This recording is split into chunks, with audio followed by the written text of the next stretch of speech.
HS 2025 সালের 3 dimension জিওমেট্রির তৃতীয় প্রশ্নটি হলো x/1 = y-1/2 = z-2/3 সরলরেখার সাপেক্ষে 1,6,3 বিন্দুটির প্রতিবিম্ব নির্ণয় করো। প্রতিবিম্বটি এবং বিন্দুটির মধ্য দিয়ে যে সরলরেখা যায় তার সমীকরণ নির্ণয় করো। এখানে একটি স্ট্রেট লাইন দেওয়া আছে। এই স্ট্রেট লাইনটির রেসপেক্টে 1,6,3 এই পয়েন্টটির ইমেজ আমাদের নির্ণয় করতে হবে এবং এই বিন্দুটি অর্থাৎ 1,6,3 পয়েন্টটি এবং এই পয়েন্টটির যে ইমেজ পয়েন্ট, সেই দুটো পয়েন্ট দিয়ে যে স্ট্রেট লাইনটি যায় সেই স্ট্রেট লাইনটির ইকুয়েশন আমাদের নির্ণয় করতে হবে। চলো আমরা এই প্রশ্নের উত্তর করে ফেলি। অ্যান্সার, আমি প্রথমে প্রদত্ত সরলরেখাটি লিখে ফেললাম এবং এটার নাম দিলাম এবি, অর্থাৎ এবি দিয়ে কোলন চিহ্ন দিলাম, দিয়ে আমরা লিখলাম প্রদত্ত সরলরেখাটি। তার মানে বোঝালো যে এই প্রদত্ত সরলরেখাটি হচ্ছে এবি সরলরেখা এবং এই সমীকরণটির আমরা নাম দিয়ে দিলাম 1 নম্বর সমীকরণ। এবার আমরা একটি স্ট্রেট লাইনের ছবি অঙ্কন করলাম। এই স্ট্রেট লাইনটি হলো এবি স্ট্রেট লাইন, অর্থাৎ 1 নং সরলরেখার চিত্রটি হলো এটা। যেহেতু এবি এই সরলরেখাটি অর্থাৎ 1 নং সরলরেখাটি সিমেট্রিক্যাল ফর্মে আছে, অর্থাৎ প্রতিসম আকারে আছে, তাই আমরা বলতে পারবো যে 1 নং সরলরেখার ডিআর গুলি হলো 1, 2, 3। তাহলে আমরা চিত্রে এবি সরলরেখার নিচে ডিআর দিয়ে লিখে ফেললাম 1, 2, 3। এইবার আমাদের নির্ণয় করতে বলেছে 1,6,3 বিন্দুটির প্রতিবিম্ব। আমি এবি সরলরেখার উপরের দিকে একটি বিন্দু নিলাম যার নাম দিলাম পি এবং এই পি বিন্দুটি হলো 1,6,3 বিন্দু, অর্থাৎ 1,6,3 বিন্দুটির আমি নাম দিলাম পি। তাহলে আমরা লিখি এবং পি 1,6,3, তার মানে 1,6,3 বিন্দুটির নাম দিলাম পি।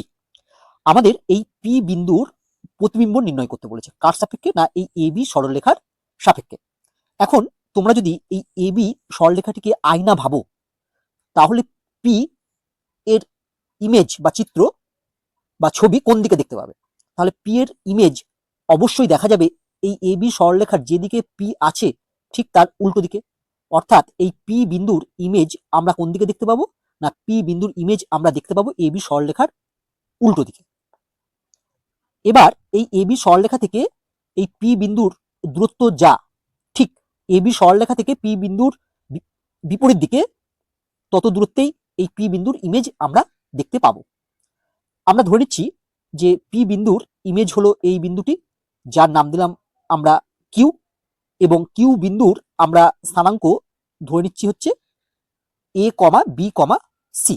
ঠিক আছে, আমরা কিউ বিন্দুর স্থানাঙ্ক ধরে নিলাম এ, বি, সি। এরপর আমরা পি কিউ একটি সরলরেখা দ্বারা যোগ করে দিলাম এবং বলে আমরা এবার লিখে ফেলি যে পি 1,6,3 বিন্দুর প্রতিবিম্ব বিন্দুটি হলো কিউ এ, বি, সি। এবার তোমরা খেয়াল করো যে এই এ বি সরলরেখা এবং পি কিউ সরলরেখা পরস্পরকে একটি বিন্দুতে ছেদ করেছে, সেই বিন্দুটির আমি নাম দিয়ে দিলাম এম। তাহলে আমরা লিখছি এবং A B O P Q সরলরেখা পরস্পরকে এম বিন্দুতে ছেদ করে। এবার দেখো এই এম বিন্দুটি এই এ বি সরলরেখার উপর যে কোনো একটি বিন্দু, অর্থাৎ এম বিন্দুটি এ বি সরলরেখার উপর অবস্থান করছে। এ বি সরলরেখা মানে এই 1 নং সরলরেখাটি। তাহলে এই 1 নং সরলরেখার উপর যে কোনো বিন্দুর স্থানাঙ্ক কিভাবে নির্ণয় করতে হয় আমরা জানি। না আমরা এই 1 নং সরলরেখাটা যেটা আছে সেটা ইকুয়াল টু আমরা যে কোনো প্যারামিটার ধরে নিলাম টি ইকুয়াল টু টি। এটা রাফে তোমরা কিন্তু লিখবে, ঠিক আছে? অঙ্কে লিখতে গেলে অনেক বড় হয়ে যাবে, রাফে লিখলে তাড়াতাড়ি হিসাব হবে। এরপর আমি x/1 ইকুয়াল টু টি লিখে x ইকুয়াল টু কোথায় ক্যালকুলেট করবো, দেখবে আমরা পাবো x ইকুয়াল টু হচ্ছে টি। একইভাবে y-1/2 ইকুয়াল টু টি লিখে আমরা y এর মান পাবো, দেখবে y ইকুয়াল টু আমরা পাবো হচ্ছে 2t + 1 এবং z-2/3 ইকুয়াল টু টি লিখে হিসাব করলে আমরা পাবো, দেখবে z ইকুয়াল টু হচ্ছে 3t + 2। তাহলে আমরা বলতে পারবো যে 1 নং সরলরেখার উপর যে কোনো বিন্দুর স্থানাঙ্ক হলো t, 2t + 1, 3t প্লাস 2। যেহেতু 1 নং সরলরেখার উপর যে কোনো বিন্দুর স্থানাঙ্ক হচ্ছে এটা, তাহলে আমরা ধরে নেব যে m বিন্দুর স্থানাঙ্ক হলো t, 2t plus 1, 3t plus 2, কারণ m বিন্দুটি হচ্ছে 1 নং সরলরেখার উপর অবস্থিত যে কোনো একটা বিন্দু। সমস্ত হিসাবগুলো আমরা মুছে দিলাম, এগুলো আমরা রাফে করে নেব। চলো তাহলে আমরা m বিন্দুর স্থানাঙ্ক লিখে ফেলি। যেহেতু m বিন্দু ab সরলরেখার উপর অবস্থিত, তাই m বিন্দুর স্থানাঙ্ক হবে t, 2t plus 1, 3t plus 2, যেখানে t হলো বাস্তব প্যারামিটার। এরপর আমরা কি করব না, এরপর আমরা এই pm সরলরেখাটির দিক অনুপাত সমূহ অর্থাৎ ডিরেকশন রেশিওস গুলি নির্ণয় করব। তাহলে আমরা লিখি অতএব pm সরলরেখার দিক অনুপাত সমূহ। আমরা রাফে p বিন্দুর স্থানাঙ্ক 1,6,3 লিখে ফেললাম। আমরা m বিন্দুর স্থানাঙ্ক পেয়ে গেছি। তাহলে pm সরলরেখার দিক অনুপাতগুলি আমরা নির্ণয় করব। যেহেতু m বিন্দুটি পরে এবং p বিন্দুটি আগে আছে, তাই আমরা m বিন্দুর স্থানাঙ্ক থেকে p বিন্দুর স্থানাঙ্কগুলো বাদ দিলেই আমরা pm সরলরেখার দিক অনুপাত সমূহ পেয়ে যাব। তাহলে pm সরলরেখার দিক অনুপাত সমূহের প্রথম মানটি হবে t-1। তাহলে আমরা লিখে ফেললাম t-1, কমা দিয়ে আমরা দ্বিতীয় মানটি লিখব 2t প্লাস 1 মাইনাস 6। দ্বিতীয় মানটি হলো 2t প্লাস 1 মাইনাস 6, আর তৃতীয় মানটি হবে 3t প্লাস 2 মাইনাস 3। তৃতীয় মানটি আমরা লিখে ফেলছি 3t প্লাস 2 মাইনাস 3। এরপর আমরা ক্যালকুলেশন করলে পাবো, দেখো this implies t-1, 2t minus 5, 3t minus 1। এরপর আমরা t এর মানটি আমরা নির্ণয় করব। t এর মান নির্ণয় করার জন্য আমরা কি করব, এবার দেখো আমরা এই ab সরলরেখার দিক অনুপাত সমূহ পেয়ে গেছি 1, 2, 3। আবার আমরা এই pm সরলরেখার দিক অনুপাত সমূহ পেয়ে গেলাম। আমরা দেখতে পাচ্ছি এই ab সরলরেখা এবং pm সরলরেখা পরস্পর লম্ব। আমরা জানি দুটি সরলরেখা পরস্পর লম্ব হলে তাদের দিক অনুপাতগুলির গুণফলের যোগফলের মান হয় 0। তাহলে আমরা এবার লিখে ফেলি, যেহেতু ab ও pm সরলরেখা পরস্পর লম্ব, pm সরলরেখার দিক অনুপাত আমরা পেয়ে গেছি এটা। আর দেখো ab সরলরেখার যে দিক অনুপাত সেগুলো আমরা এই রাফে লিখে ফেললাম। ab সরলরেখার দিক অনুপাতগুলি হলো 1, 2, 3। তাহলে আমরা কি লিখবো এবার, তাহলে আমরা প্রথমে লিখবো 1 ইন্টু t মাইনাস 1। তাহলে আমরা লিখছি 1 into t minus 1 plus 2 into 2t minus 5 plus 2 into 2t minus 5। তারপরে লিখবো plus 3 into 3t minus 1 plus 3 into 3t minus 1 equal to 0। এটাকে আমরা সিম্পলিফিকেশন করলে আমরা t এর মান এখান থেকে পেয়ে যাব। তোমরা তোমাদের মতো ক্যালকুলেশন করবে। এর পরের লাইন আমরা দেখো লিখতে পারবো দিস ইমপ্লাইজ এটা ইকুয়াল টু 0। এখান থেকে আমরা লিখতে পারবো দিস ইমপ্লাইজ এটা ইকুয়াল টু 0। এটাকে আমরা যদি সমাধান করি তাহলে আমরা পাবো, দেখো this implies t equal to 1। তাহলে আমরা t এর মান পেয়ে গেলাম হচ্ছে 1। এরপর আমরা এই t এর মান 1 m বিন্দুর স্থানাঙ্কতে বসিয়ে দেব। দেখো আমরা m বিন্দুর স্থানাঙ্ক পেয়েছিলাম হচ্ছে এটা t, 2t plus 1, 3t plus 2। এটা হচ্ছে m বিন্দুর স্থানাঙ্ক। এখানে t ইকুয়াল টু 1 আমরা বসিয়ে দিলে m বিন্দুর স্থানাঙ্ক আমরা সহজেই পেয়ে যাব। তাহলে দেখো আমরা লিখতে পারবো কি না, অতএব m বিন্দুর স্থানাঙ্ক দিয়ে আমরা t দিয়ে যে মানটা পেয়েছি সেটা আমরা লিখব। অর্থাৎ আমরা t দিয়ে যে স্থানাঙ্কটি পেয়েছিলাম সেটা লিখে ফেললাম। এবার এখানে যদি আমরা t এর মান 1 বসিয়ে দিই তাহলে কি পাবো, দেখো তাহলে এত পাবো ইকুয়াল টু আমরা পেলাম 1, 3, 5। তাহলে m বিন্দুর স্থানাঙ্ক আমরা পেয়ে গেলাম 1, 3, 5। এরপর আমরা কি করব, চলো চিত্রের মাধ্যমে বিষয়টি আমরা আরো ভালোভাবে বুঝে নিই। আমরা যে ছবিটা অঙ্কন করেছিলাম সেখানে আবার ফিরে এলাম। এবার দেখো আমরা এই m বিন্দুর স্থানাঙ্ক কত পেয়ে গেলাম, এই m বিন্দুর স্থানাঙ্ক পেয়ে গেলাম 1, 3, 5। এবার দেখো এই m বিন্দুটি কিন্তু এই p আর q বিন্দুর মাঝে অবস্থান করছে। ঠিক আছে, m বিন্দুটি কার মাঝে অবস্থান করছে, p ও q বিন্দুর মাঝে অবস্থান করছে। কেন, কারণ দেখো আমরা যখন আয়নায় দেখি, যদি p একজন ব্যক্তি হয় আর ab যদি আয়না হয় এবং q যদি ওই ব্যক্তির প্রতিবিম্ব হয়, তাহলে p বিন্দু থেকে এই আয়নার দূরত্ব যা হবে এই আয়না থেকে q বিন্দুর দূরত্ব সেম হবে। সেই কারণেই m বিন্দুটি p এবং q এর মধ্যবিন্দু। এবার আমরা এই p বিন্দু এবং q বিন্দু একে কাজে লাগিয়ে এই মধ্যবিন্দু m এর স্থানাঙ্ক নির্ণয় করব। সেটা কিভাবে করে তোমরা জানো যে m বিন্দুর স্থানাঙ্ক তাহলে আমরা পাবো এক্ষেত্রে হচ্ছে 1 plus a by 2, 6 plus b by 2, 3 plus C by 2, সেটা হচ্ছে এম বিন্দুর স্থানাঙ্ক হয়ে যাবে।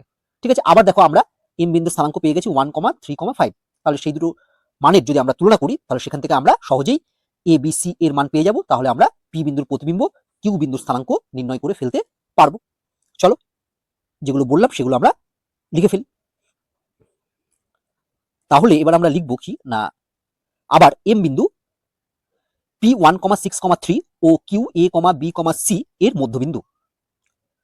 অতএব এম বিন্দুর স্থানাঙ্ক, মধ্যবিন্দুর স্থানাঙ্ক হিসেবে লিখলে প্রথম স্থানাঙ্কটি আমরা লিখব 1 plus a by 2, 6 plus b by 2, 3 plus c by 2। আবার দেখো আমরা এম বিন্দুর স্থানাঙ্ক আগে পেয়েছিলাম 1,3,5, আবার এখন আমরা এম বিন্দুর স্থানাঙ্ক পেয়ে গেলাম এটা। তাহলে দুটোই তো এম বিন্দু, তাহলে এই স্থানাঙ্ক দুটোর মান কি হবে? এই স্থানাঙ্ক দুটোর মান আমাদের একই হবে। তাহলে আমরা যদি তুলনা করি উভয় স্থানাঙ্ককে তাহলে আমরা কি পাবো? 1 plus a by 2 equal to 1 পাবো, আবার 6 plus b by 2 equal to 3 পাবো, এবং 3 plus c by 2 equal to 5 পাবো। তাহলে দেখো আমরা লিখতে কি পারি না, তাহলে আমরা লিখতে পারবো যে অতএব 1 plus a by 2 equal to 1, এখান থেকে আমরা লিখতে পারবো this implies 1 plus a equal to 2, এখান থেকে আমরা এর মান পেয়ে যাবো হচ্ছে 1। একইভাবে আমরা লিখবো 6 plus b by 2 equal to 3, এখান থেকে আমরা দেখবে ক্যালকুলেশন করলে b এর মান পেয়ে যাবো 0। আবার আমরা লিখবো হচ্ছে 3 plus c by 2 equal to 5, এখান থেকে আমরা ক্যালকুলেশন করলে c এর মান পেয়ে যাবো হচ্ছে 7। তাহলে আমরা দেখো a এর মান পেয়ে গেলাম 1, b এর মান পেয়ে গেলাম 0 এবং c এর মান পেয়ে গেলাম হচ্ছে 7। তাহলে আমরা এবার লিখবো যে অতএব প্রতিবিম্ব বিন্দুটির স্থানাঙ্ক। দেখো প্রতিবিম্ব বিন্দুটি কে ছিল? প্রতিবিম্ব বিন্দুটি ছিল কিউ, তার স্থানাঙ্ক আমরা ধরে নিয়েছিলাম a, b, c। এবার যদি আমরা এই a b c এর মানগুলো এখানে বসিয়ে দিই তাহলে আমরা পেয়ে যাব হচ্ছে 1, 0, 7। তাহলে অতএব প্রতিবিম্ব বিন্দুটির স্থানাঙ্ক আমরা পেয়ে গেলাম 1, 0, 7। এটাই হচ্ছে আমাদের প্রথম পার্টের অ্যান্সার। চলো এরপর আমরা সেকেন্ড পার্টের উত্তরটি করে ফেলি। চলো আমরা প্রথমে দেখে নিই সেকেন্ড পার্টে আমাদের কি উত্তর চাওয়া হয়েছে। দেখো সেকেন্ড পার্টে আমাদের বলেছে যে প্রতিবিম্বটি এবং বিন্দুটির মধ্য দিয়ে যে সরলরেখা যায় তার সমীকরণ নির্ণয় করো। এবার আমরা যদি ছবিতে ফিরে আসি তাহলে দেখো এক্ষেত্রে প্রতিবিম্ব বিন্দুটি হচ্ছে কিউ এবং যে বিন্দুটি দেওয়া ছিল সেটি হচ্ছে 1,6,3। এই দুটো বিন্দু দিয়ে যে সরলরেখাটি যায় সেটি হলো পি কিউ। তাহলে আমাদের এই পি কিউ এই সরলরেখার সমীকরণটি নির্ণয় করতে বলেছে, যেখানে আমরা পি বিন্দুর স্থানাঙ্ক জানি, কিউ বিন্দুর স্থানাঙ্ক জানি। তাহলে সেকেন্ড পার্টে আমাদের নির্ণয় করতে হবে এই পি কিউ সরলরেখার সমীকরণ। চলো আমরা পি কিউ সরলরেখার সমীকরণটি নির্ণয় করে ফেলি। তাহলে আমরা লিখছি অতএব পি 1,6,3 ও কিউ 1,0,7 বিন্দুগামী সরলরেখার দিক অনুপাত সমূহ। আমরা জানি যে কোনো সরলরেখার সমীকরণ নির্ণয় করতে গেলে সেই সরলরেখাটির দিক অনুপাত সমূহ বা ডিরেকশন রেশিও গুলো জানা প্রয়োজন। তাহলে এক্ষেত্রে পি কিউ সরলরেখার দিক অনুপাত কি হবে না, পি কিউ সরলরেখার দিক অনুপাত হবে 1 - 1, 0 - 6, 7 - 3। তাহলে আমরা লিখতে পারবো পি ও কিউ বিন্দুগামী সরলরেখার দিক অনুপাত সমূহ 1 - 1, 0 - 6, 7 - 3। এটাকে ক্যালকুলেশন করলে আমরা পাবো হচ্ছে বা 0, -6, 4। অতএব পি কিউ সরলরেখার সমীকরণ। দেখো কোনো একটি সরলরেখার সমীকরণ নির্ণয় করতে গেলে সেই সরলরেখার উপর একটা বিন্দু স্থানাঙ্ক জানা দরকার, আর সেই সরলরেখাটি ডিআর জানার দরকার হয়ে পড়ে। দেখো পি কিউ সরলরেখার সমীকরণ আমরা নির্ণয় করতে গেলে আমরা দেখো পি বিন্দুর স্থানাঙ্ক জানি, কিউ বিন্দুর স্থানাঙ্ক জানি। আমরা যদি মনে করি সরলরেখাটি P1,6,3 বিন্দু দিয়ে গেছে এবং যার দিক অনুপাতগুলি হলো 0, -6, 4, তাহলে সরলরেখাটির সমীকরণ আমরা লিখতে পারবো দেখো x - 1, অর্থাৎ যে বিন্দু দিয়ে পাস করেছে তার x স্থানাঙ্ক, বাই দিক অনুপাতের প্রথম মানটি হচ্ছে 0, ইকুয়াল টু y মাইনাস যে বিন্দু দিয়ে পাস করেছে তার y স্থানাঙ্ক মানে y মাইনাস হচ্ছে 6, বাই দিক অনুপাতের দ্বিতীয় মানটি মানে -6, ইকুয়াল টু জেড মাইনাস যে বিন্দুটি দিয়ে পাস করছে তার জেড স্থানাঙ্ক, অর্থাৎ আমরা লিখবো হচ্ছে জেড -3 বাই দিক অনুপাতের তৃতীয় মানটি অর্থাৎ 4।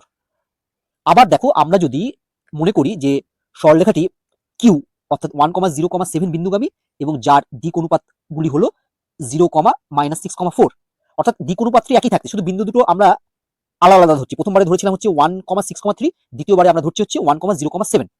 তাহলে পিকিউ সরলরেখার সমীকরণ আমরা লিখতে পারবো দেখো অথবা বলে লিখছি, তাহলে 1,0,7 এই বিন্দু দিয়ে যদি সরলরেখাটা পাস করে, মনে করি দুটো বিন্দু দিয়ে গেছে, আমরা প্রথম ক্ষেত্রে মনে করেছি এই বিন্দুটি দিয়ে গেছে, দিয়ে আমি এই সমীকরণটি পেয়েছি। দ্বিতীয় ক্ষেত্রে আমরা ভাবছি 1,0,7 বিন্দু দিয়ে গেছে, তাহলে সরলরেখাটির সমীকরণ লিখবো আমরা x - 1/0 equal to y - 0 by minus six equal to Z minus seven by four. দেখো এটাকে যদি আমরা একটু সিম্পলিফিকেশন করি তাহলে আমরা লিখতে পারবো this implies X minus one by zero equal to Y by minus six equal to Z minus seven